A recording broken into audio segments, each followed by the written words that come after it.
Hello, everyone. Welcome to another episode of Lunch Tech and Chat. We're having a really boring lunch today, eating popcorn and drink Coke Zero. But we've got some interesting stuff to talk to you guys today.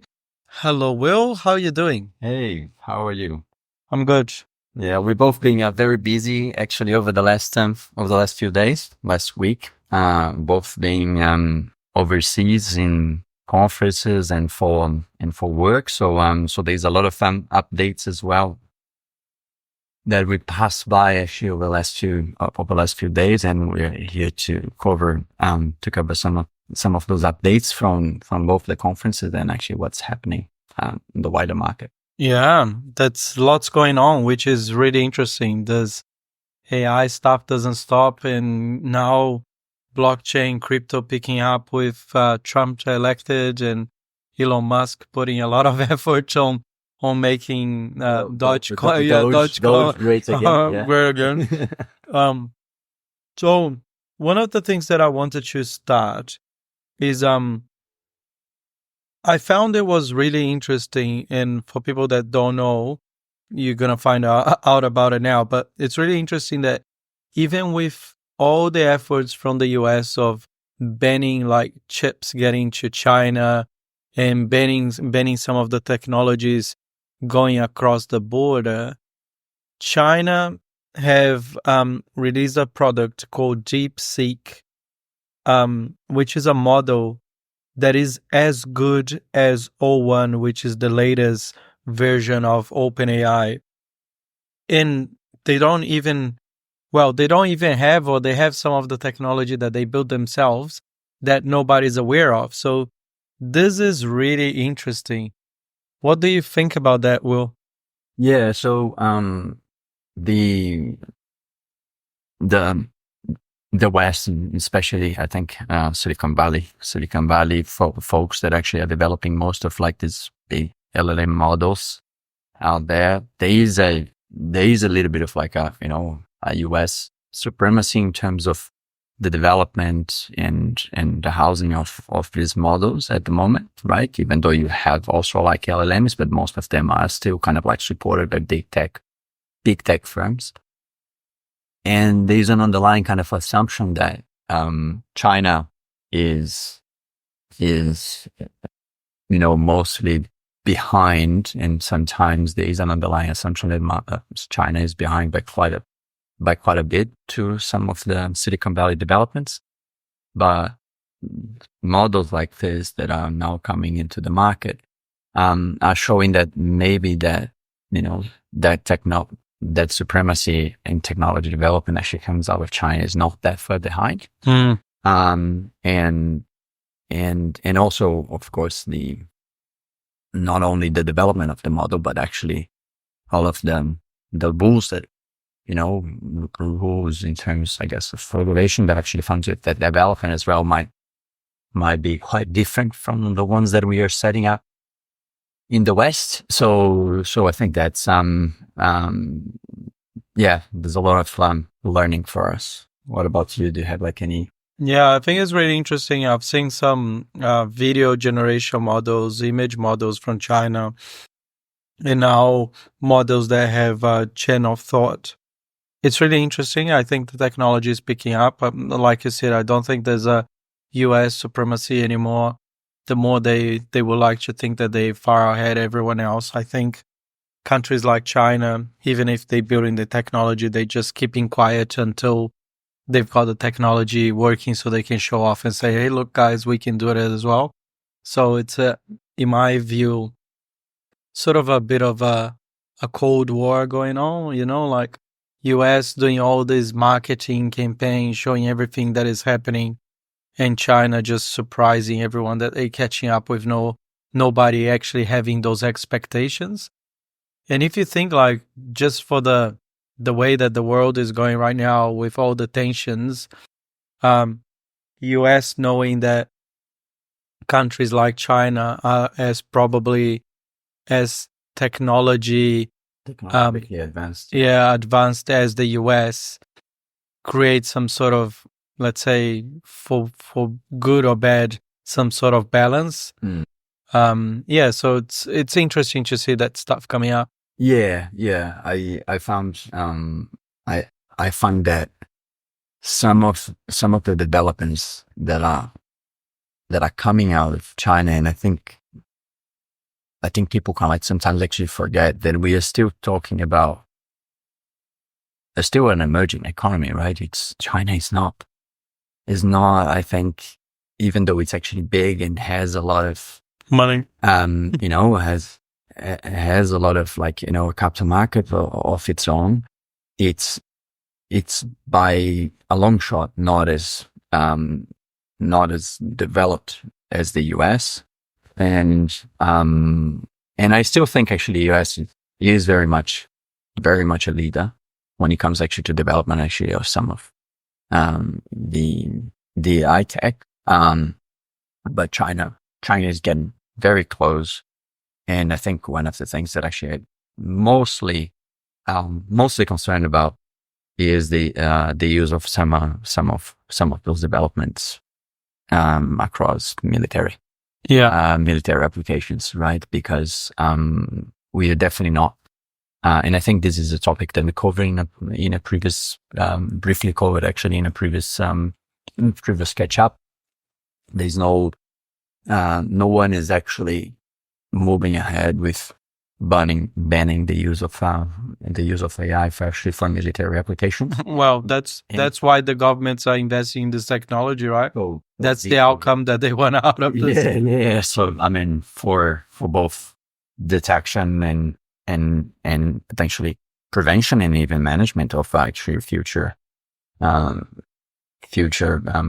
If you think of the future of like drone attacks and robots and all that stuff, driven kind of like challenges, or as a deterrent for those that actually are willing to use actually some of that technology. I suppose like it works both ways. That's what I mean. It's a bit of a cold war, like when you had an atomic bomb before, it's like, oh, I have the atomic bomb, but now I do, and that creates some sort of balance. I think AI is similar, like as the next wave of competition. Yeah.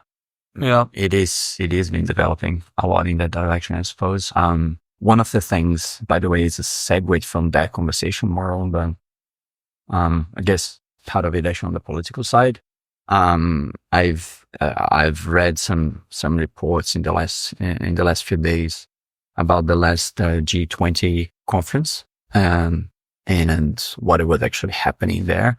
And some reports actually said that actually it was one of the most disorganized actually G20 conferences, the summit that actually just wrapped up, I think, in Rio, in Brazil. And some reports were saying that actually one of the most disorganized conferences actually ever in the G20 history.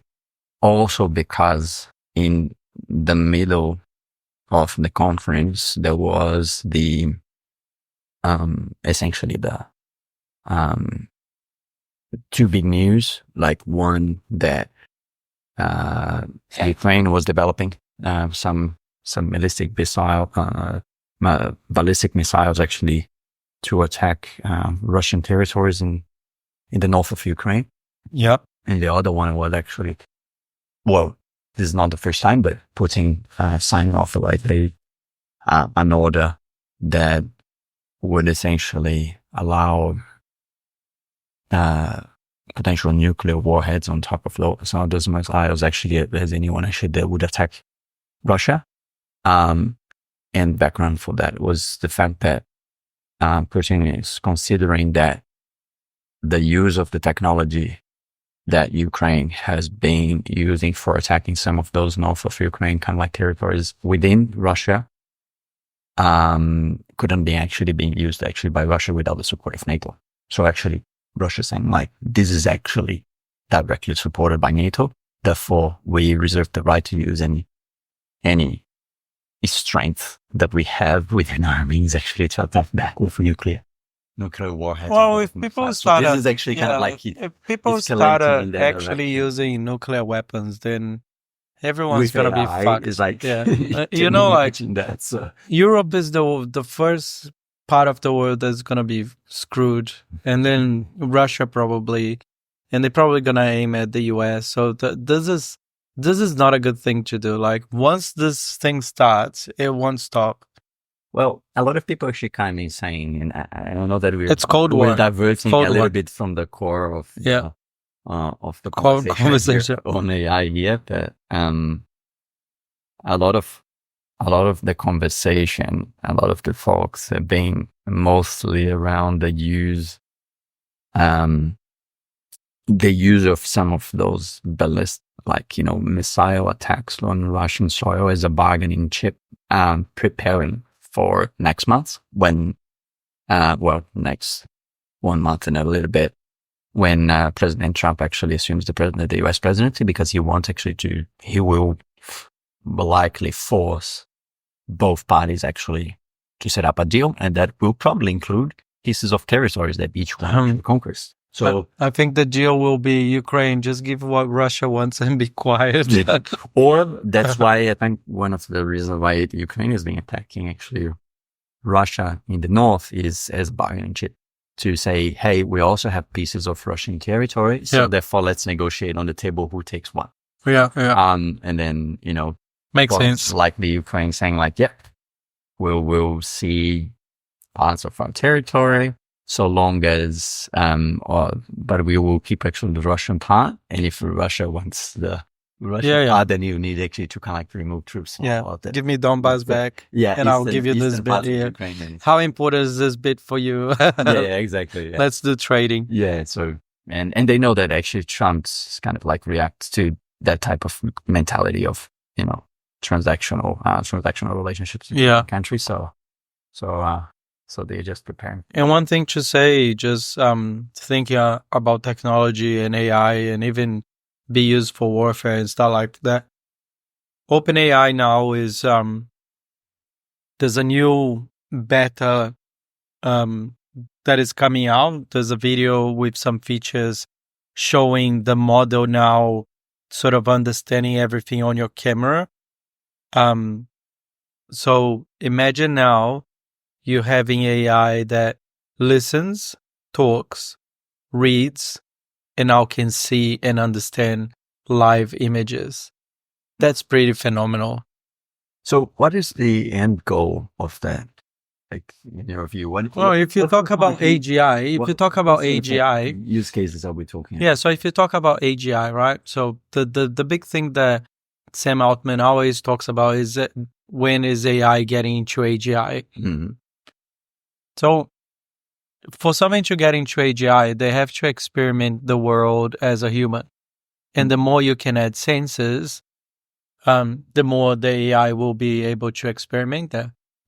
So if you have sort of live visual or vision of what's happening around you, there's a lot of use cases that you can use. Like you can have robots now plugged into sort of ChatGPT, seeing, talking, understanding the world, and even using vision. Or imagine, for example, if you share your screen of your laptop and you have AI seeing as you're working and you interacting with AI saying, hey, look, I'm doing this document here. Can you recommend what I can do? And the AI, because it's lively watching, can talk to you back, or even getting to a point that you have agents that is interacting on the screen with you doing the work.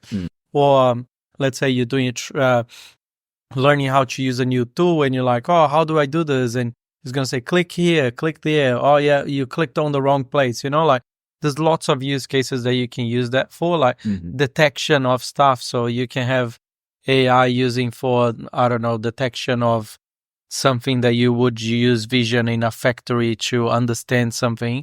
And instead of taking photos and having the processing the image on the background, you sort of have the live vision of that happening.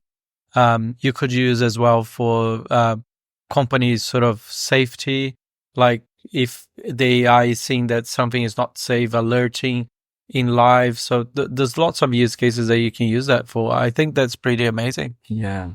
I wonder because there is, I guess there's a limit for the context that actually the AI would be able to do it. I understand the use cases, like the economic use cases for a live AI, because, for most folks that work in knowledge knowledge-based kind of like jobs or knowledge-based industries, they would be exposing some sort of like camera because they're I just think mostly still sitting in front of a computer. I just think of the processing power that will be required for that, because we are already running out of power. Like, I know I was watching something that Sam Altman was saying.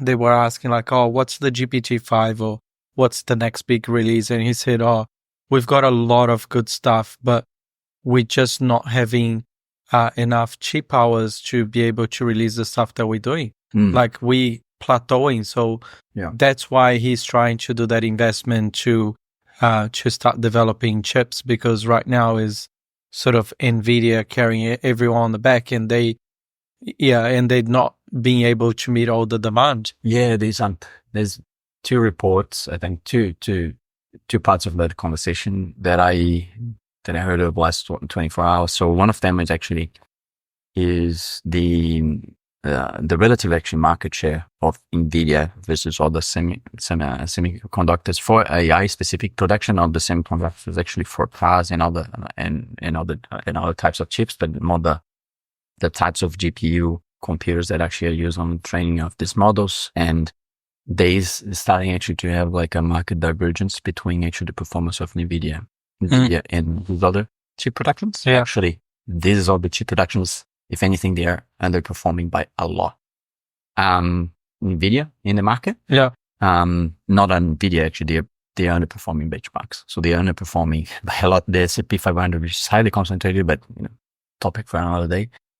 And the other thing was the talk that I heard earlier this morning by Eric Schmidt, the ex CEO of Google, where he was talking that essentially the roadmap for now, in terms not only GPU production but also like electricity, which is required, is essentially the US is going to be plateauing on its needs for energy in 2028. Yeah. We're not far off.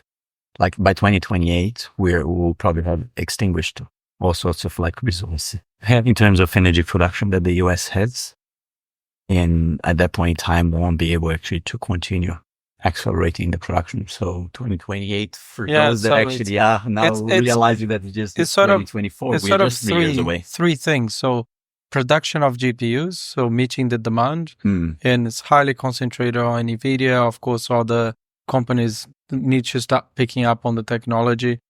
The other thing is energy, like you said, and the third thing is water, because those data centers, they use a lot of water. So the sort of three things.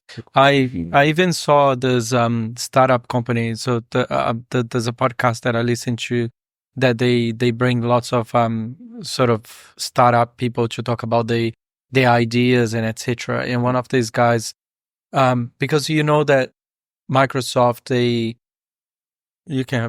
that Microsoft, they tried to have a data center under the water a while back that didn't work out.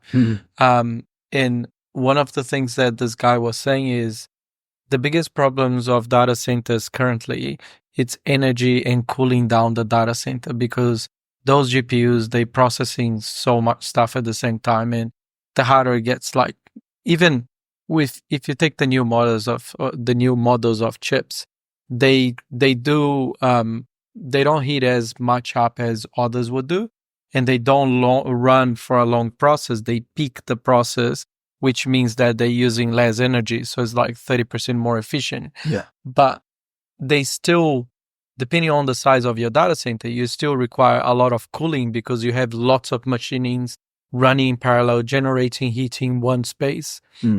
So his idea was building data centers in places like Greenland, or even that's what I was doing. Yeah, or even like Siberia, Alaska. But he was mentioning Antarctica, like, because there's lots of, let's say, land. There's land, yeah, and Antarctica, nobody's using, and it's cold as. So you could just have like these massive data centers, and even like, I don't know, some sort of thing to generate energy, solar or whatever, but you can do using natural resources, or even Or even like you said, just using nuclear power. But what he was saying is, if we can get the right cables into Antarctica and we can have the data centers, a lot of this problem on real estate and sort of the cooling down would be resolved, and even water. Wow, that's interesting. So I was thinking about essentially two environments. So one environment is the one that you just mentioned, Antarctica or Greenland, or some places that actually are naturally cool, and you just you can maintain the temperature. And the other one is actually space. Yeah, space. But then how are you going to have data centers on the moon? I mean, it would be hugely costly. Yeah. But then the speed of the connection between the data center and Earth wouldn't be that fast. Hold that thought. You can't have a cable coming through the space. Hold that thought, because actually I have one of the updates that I listened in a conference last week, that this could be. Yeah, the thing is, based on known physics and tested physics, nothing is faster than speed of light. So the short amount of distance that you can have for light to transit is the speed that you're gonna have on a connection, right? So the further away, the more latency you're gonna have on that connection. So it's all about. That's why they have cables under the water connecting sort of different countries and sort of different regions of the world, because that's the fastest way to have. But what about Starlink? Starlink is not as fast as a fiber connection. Yeah, you can use it. But if you do, it's possible. If you have the needs, right? That's what I'm talking about. But it's not as fast. Nothing is gonna be as fast as speed of light. Yeah. Anyways, this is actually something that I definitely would like to dig more into. Maybe in the future episode. Yeah. Actually, us comparing kind of like some of the. I'll use actually some AI actually to bring some. Because that's very, very interesting. Using potentially kind of like setting up on some of those far. Yeah, imagine that. Or actually, pretty clear use case for setting up like an actual moon station or a space station, where you would actually be having data centers. It wouldn't have to be fully automated. Like you wouldn't have astronauts going there to take care of the data center. You would probably have also to have. I don't know. Interesting. You can have robots. Like I would Tesla robots, Tesla data center. If you are in a natural environment where it's actually the natural environment is cool, it's cool for the whole year or part of the year, you would still have to use water to cool those environments, right? Because you cannot have those machines to freeze. You need, if the environment is as cold as freezing the machine, you probably need to heat it up. So yeah, do you understand that? Yeah, I don't know how much those GPUs would hit in a place like the moon to still be operational. That's a good question. Yeah, because you have to generate power enough to keep warm enough. If there were no humans in the loop, then you might not have to heat it enough as much. Yeah, but just for the machine, but actually just for the machine, so actually wouldn't. I don't know. That's outside of my realm of knowledge. That is the same question that would actually be required to answer for Antarctica. But does it freeze? It doesn't have water on it. Antarctica, what does it freeze? A big part of the year. No, I know, but I mean -60. If you have like a GPU running in a place that is really cold, is there actually any risk of the electronic parts freezing? I don't know. So if it's open. Yeah, I don't know how to answer that question. If the warehouse is all kind of like in a environment. But what would freeze? There's no water on it. Oh. It's just electronics. Yeah. Yeah. That's interesting. We leave that one for the engineers. I'll definitely actually have a look into this one, because I'm very interested in this. Anyways, jumping on to another topic, which is also part of some of the latest developments actually have been happening is Microsoft has had a number of releases over the last little while. They've been propping up a lot of talk about AI agent framework. It's been a little bit more over a year as well, but they put their multi-agent framework in place.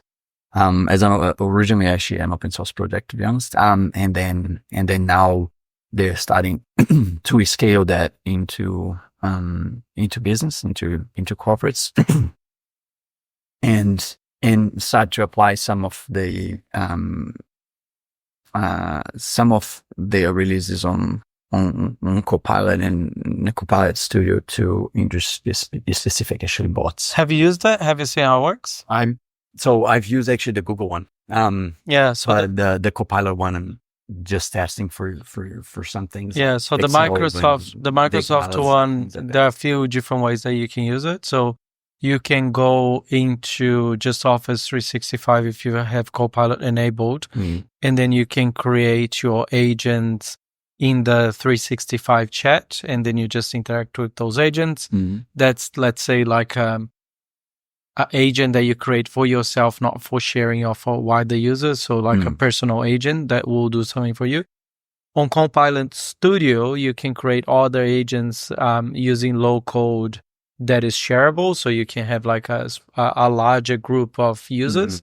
And then on Microsoft AI Studio, which now they're putting everything sort of under one umbrella, one platform, then you can do like more advanced stuff. So they've got like sort of 3 levels, like it's the personal, it's the low code, no code, and then sort of the more advanced path. It's actually quite good. I've played with it.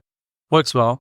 Is it reasonable how much actually a company is actually using agents?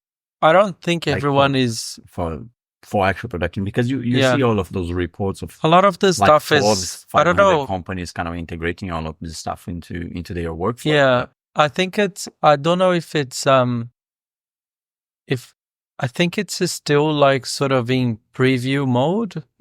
I believe. I'm not sure. That's a good question, but it's so new now that I don't think anyone actually have taken the time to do like massive integrations. I think people are still sort of getting their feet around, understanding how it works, doing some pilots here and there, starting with some smaller integrations. Like we've done some stuff at where I work, but yeah, not large scale yet. So it's not like large scale. It's just like for no, you can do it for large scale. Yeah, but it's just like for now, kind of like just a like group of company employees that actually are just testing stuff out. Yeah, or is it like wide? No, I think it's wider implementation, but I think the idea is to start with smaller use cases. At least I'm not aware of anyone using on large scale yet the agentic framework. Okay. Yeah, because it's quite new. Yeah. It just got released recently. Yeah. I'm kind of like I know that Microsoft has, of course, a big market share of enterprise. They've been struggling a little bit with Copilot. Copilot's, I think Microsoft just started releasing a bunch of stuff without like taking the time to strategize and do that in a way that is sort of meaningful for businesses, which I think Google seems to be a lot better on that. Microsoft is, of course, the sort of the top player, and everyone is sort of adopting Microsoft. But I think a lot of the companies are realizing that they're not making the value back of Copilot that they would be expecting. And I think that's why Microsoft is trying to put their shit together and just consolidating some of those technologies, because they seem to be all spread out through the Microsoft environment right now. Right. Okay. And then actually companies are not even aware that there are some solutions out there. I think they are, but it's like when you want to build something so complex, like there's Copilot for this, Copilot for that, everything is called Copilot. They don't talk to each other. Like, I think there's a work that Microsoft is investing a lot now to gluing all those pieces together as one ecosystem. And I think that's where some of the value will start to come out. Yeah. Okay. Yeah. Because for enterprise, for corporate, right? I can see I mean, a big number of Fortune 500 companies anyways have like a Microsoft stack. Yeah. Like traditional Microsoft stack Yeah. already on premises and then on cloud, etc. Yeah. So I would have expected that by now, most big companies would have already their economic employees, like using AI agents on a daily basis. No, I That think doesn't seem to be the case. I think Copilot Studio, which is basic Copilot, which like you can create some RAG solutions using SharePoint sites or documents, but there's lots of limitations. I think that's more widely used. AI Studio to create actual solutions, a lot of companies are using, but the actual agents framework, it's quite new from Microsoft. Right. Okay. Yeah. Okay. Because it's been a while. Like the first time that I saw the Microsoft multi-agent framework was like probably 12 to 18 months ago. Yeah. I remember talking about it when I went to a conference in Australia, nearly 2 years ago, actually. I read it. And talking about multi-agent, the fact that actually, in the future, it could actually just create different agents with different jobs, styles, and actually kind of like now you can manage full company. But this was like released 2 years ago. I mean, at least the first one that I saw. But interesting. Anyways, another development, and I think this might be a little bit more like closer to our to some of the users of Microsoft kind of like applications is Microsoft has released relatively recently a new voiceover solution, right, with the goal of essentially allowing people. I think the voiceover is mostly applied to Teams meetings. So with the goal of actually essentially allowing people to give context to some of the agents in the voiceovers, so they wouldn't necessarily have to be present in a meeting. How many people would love that? And actually the voiceover would be able to interact as a bot in a meeting with the other. I don't like that. Within the context of imagine if this is amazing. Imagine it's not because people spend useless meetings. But imagine this, right? So if I have an agent and you build an agent to go to a meeting, they don't have to go to a meeting anymore. Just put the agents to sort out shit for us, thinking with your style, my style, coming to an agreement, send me the notes, and that's it. Like, why would you put an agent to be speaking on your behalf? Like, I don't like that. In a CryptoPunk, and I now put in my heart, like CryptoPunk format, I would absolutely love it, because that means that, I mean, they are very useful and innovative meetings that people attend. But I would say the ratio of those relative to the garbage is probably like useful versus garbage. If it's garbage, you just get the transcription in the end of it and just generate notes for you. Yeah, generate notes, but actually this is beyond actually generating notes.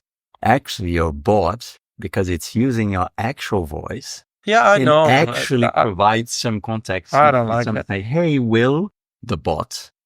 Hey, Will, what do you think about this? And the bot has. I don't like that. And potentially can even actually provide more intelligent answers there. Oh, I don't like this. Imagine you interviewing someone and it's AI. But I think I've seen videos on this actually. If the way that AI is today, you can pick it up that is not a real person.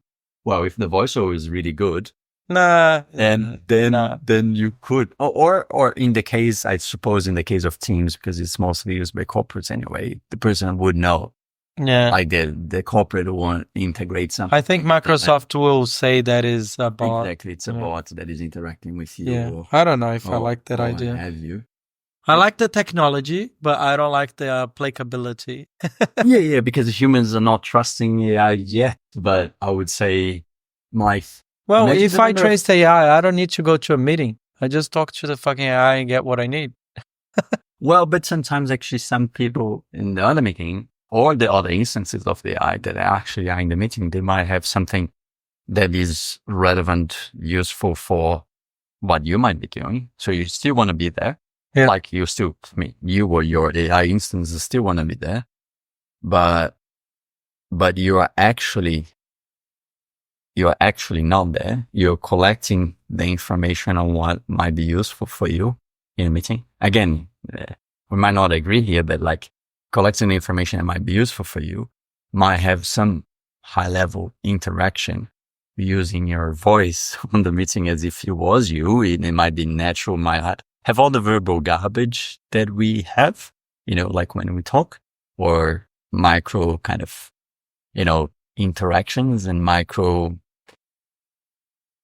sounds that we make that are natural. I don't like it. Make us human. And then the bot is just going to be interacting. I mean, to be honest, like, I think a percentage of my meetings I would delegate. A percentage. Yeah. All of those that sound like, I have relatively little value, but I still want to be in the meeting because there might be some kind of out of the 30, 50 minutes meeting, I might take 2 minutes of value away from it. Bots, go there. Right? I would say yes. Like, please take over bot and go and do that interaction on my behalf.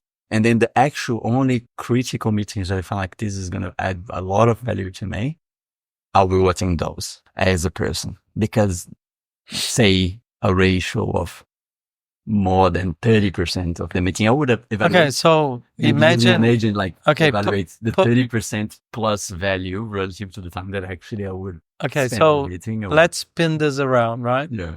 You are running the meeting. You're doing something that is important for you. So you're running the meeting. You're gonna be in person. Yeah. And then 5 people join. They all bots. They all bots. How would you feel about that meeting? I wouldn't necessarily kind of like feel too bad, because let's be honest, right? Like, for honesty here, the number of meetings that nowadays you attend that are, for example, like remote meetings, I'm not talking about like in real life. The number of meetings that nowadays you attend, and the vast majority of folks there in the meetings are essentially kind of just a blob with an initial of someone that doesn't say anything, doesn't speak, doesn't ask. Yeah, but those people can just read the transcripts. They don't need a bot. That's what I'm saying. Yeah, but the bot might be there, and you just like say, hey guys, maybe you might have like some. Actually, the bots might be more intelligent than people behind. And I said, like, this would be. Wow. Let's agree to disagree. that might make even a more intelligent meeting, to be honest, with a bot behind, asking actually intelligent questions that maybe the person that is there doesn't have the brain capacity because it's distracted by something else, and anyways, didn't even actually turn on their video cameras. So it's actually, you're just talking really loud. Yeah. People that are not there anyways. But then you don't need a meeting. That's my point. You don't need a meeting. Just have the agent sorting out stuff for you and bringing the answer back. Like, you don't need to have a meeting. I agree that you don't need a meeting, but go and tell corporates that stuff. No, but if everyone is meeting, or anything. Yeah, but if everyone's using a bot, there's no purpose for the meeting. That's what I mean. You can establish some rules, right? You can agree on some rules, like, hey, this meeting here, you might be, like optional or what have you, or this meeting here, the same way that we actually attributed like optional and non-optional meetings for tags from meetings.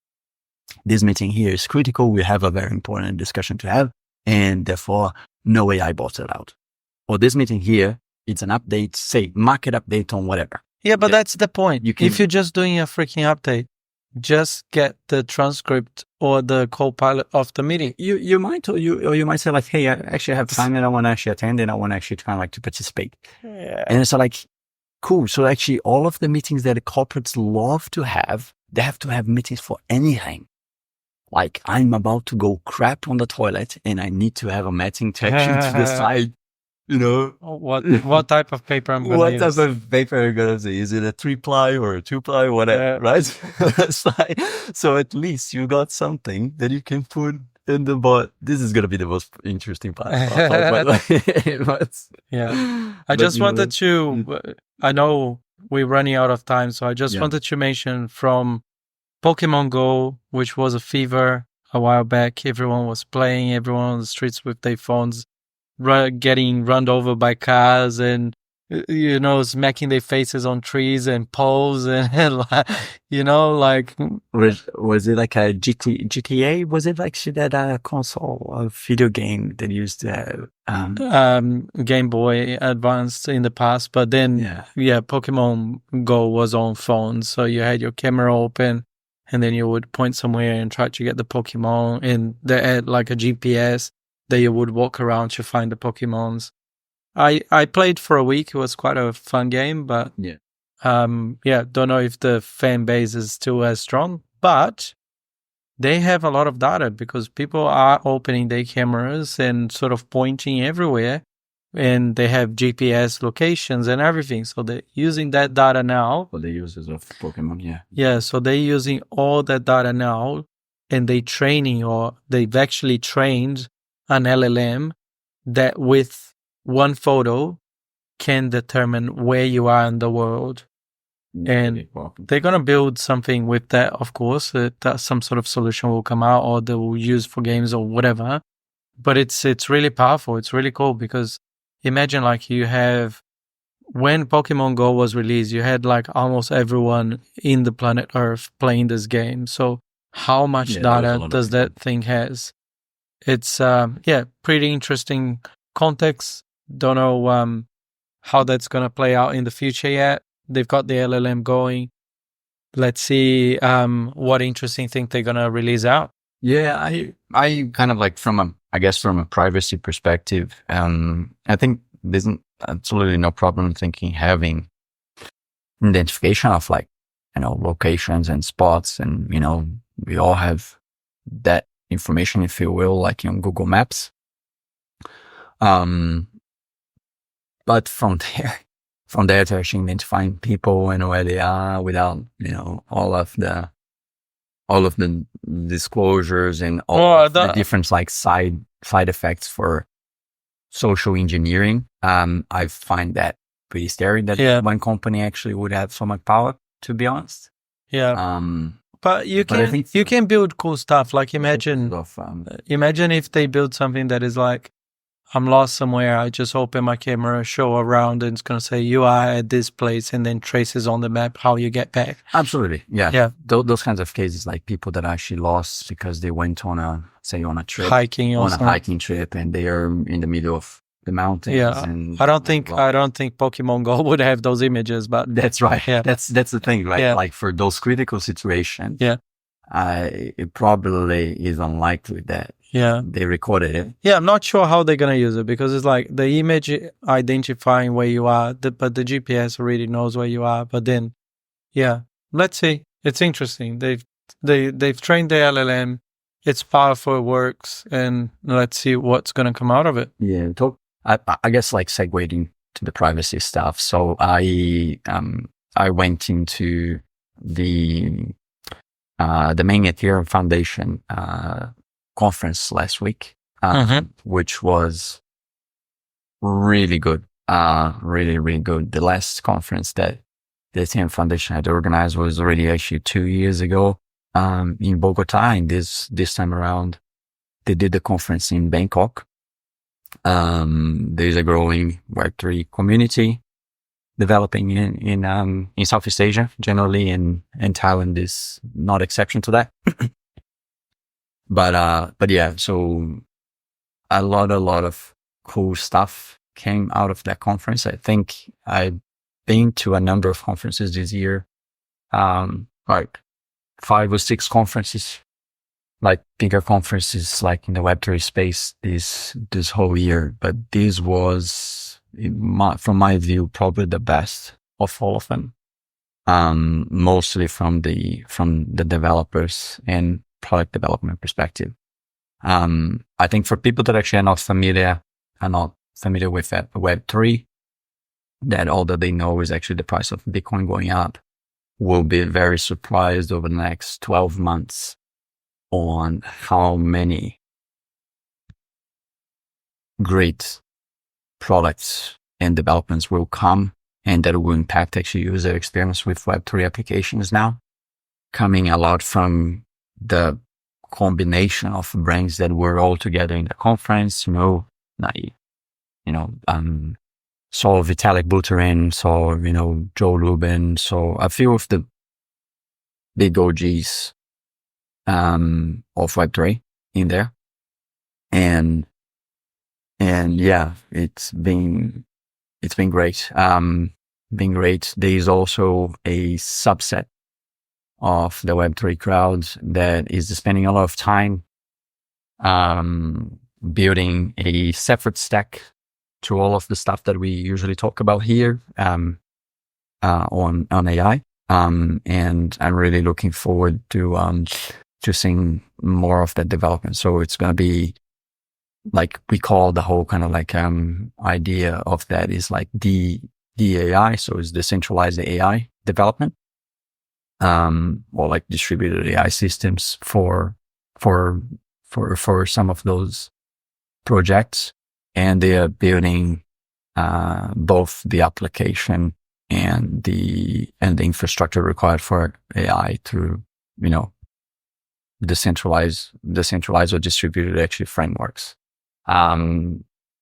Still relatively new. Incipient projects coming out of it, but I have a lot of hopes kind of like coming out of these projects, because they all have that, or the majority of them actually have like an open source kind of focus primary. So a little bit aligned to what Meta and Llama is doing, but even further, because they don't necessarily have the economic powerhouse of Facebook or Meta behind it. And yeah, I think it's definitely something actually to look into from the AI space. From the Web3 development space, I've seen amazing development. Probably the biggest highlight of the conference will be what's happening now in the cross-chain world. There's a lot of people that interact with, Web3 and DeFi applications that now have, been swamped with having to swap tokens from one chain into the other and using bridges, and bridges take long, and then there's gas costs, etc., etc. I can tell you from attendance of the conference that by the next 12 months, we will forget that even existed. There is a significant amount of development in chain abstraction. That's good. And wallet abstraction to make it as powerful as like 2 to 3 second cross-chain transactions, and you completely don't know with which chain you're even interacting. So it's like amazing developments that are happening in 2 to 3 seconds. I just want lower gas for Bitcoin and Ethereum. Yeah, like account abstraction is already gonna be solving some of it, but then the chain abstraction on top, you not even know whether you're interacting with the Ethereum network, Optimism, Arbitrum, or any of the EVM chains. It's just amazing. That's pretty cool. That are coming from there. And this is like by very, very smart people doing it. And is that going to be quantum computer compliant? Because they're saying that quantum computer can already break all the cryptography of blockchains. I didn't see actually interventions on quantum computing protection. I don't think it was a big focus for the conference, but look at this. This is the first quantum computer. I saw it when I was in the UK. Yeah, by IBM. It's pretty cool. Hey, yeah, for now, look at this. This is pretty cool, isn't it? For now, quantum computers are developed mostly by big corporations, right? So I wouldn't necessarily see quantum as being as being a democratized technology. Yeah, for it'll come. foreseeable It'll come. future. Eventually, Not yet. eventually will come. All right. Thanks, everyone. Thanks if you stick till the end, and we'll see you next time. See you, Will. Cheers. Cheers.